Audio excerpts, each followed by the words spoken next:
Anyhow, that's the sum story of Slapshot, where it came from, what I experienced my first 4 years in minor league hockey, and then how I vaulted and I wound up going to the World Hockey Association in Cleveland, and then the NHL and the WHA merged and everything changed. But that's why I got addicted to the movie. That's why I think it's so cool. That's awesome.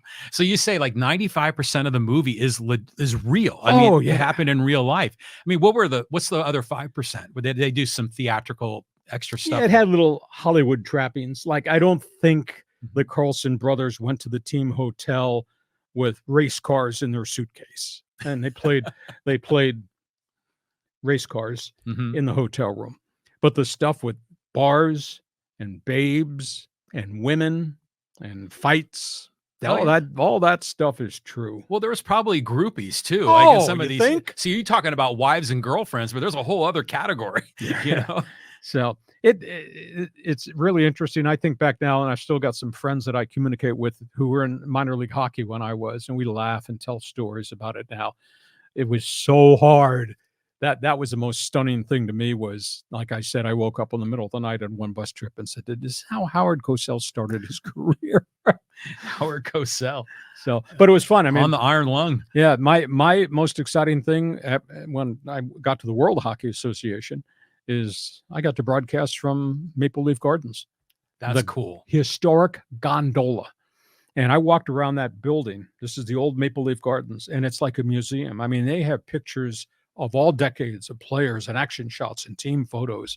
And you walk in the Maple Leaf dressing room, and they have pictures of every Maple Leaf team spread all the way around. It's just cool.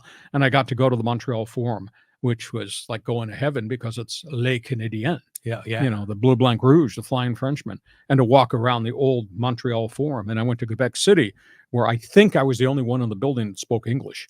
Because in Quebec City, the head of the home of the separatist movement that didn't work out, they wouldn't talk English. You want to get in a taxi cab to go to the arena, to go to Colisée?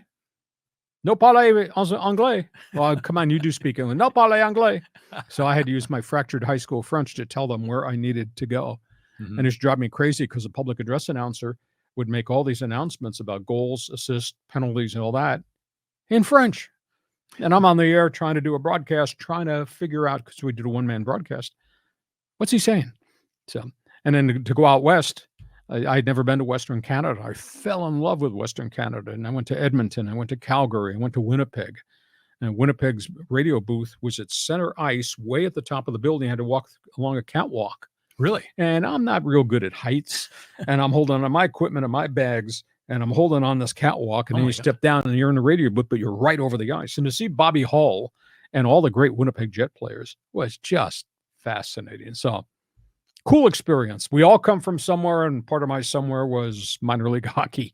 The guy wound up eventually, when I got sidetracked, going to the Pac-12 conference, do Arizona State Sun Devil football, and then the NFL to be the voice of the Chargers, and then the Seattle Seahawks. But we all come from somewhere, and I came from Slapshot. What a career, man. I mean, that's just incredible. And, there's a lot of hockey fans here that enjoy what you offer because not many sports people cover hockey, especially in Southern California. But yeah, you've got the street cred to talk about it. So it was fun. Final comment. Our podcast brought to you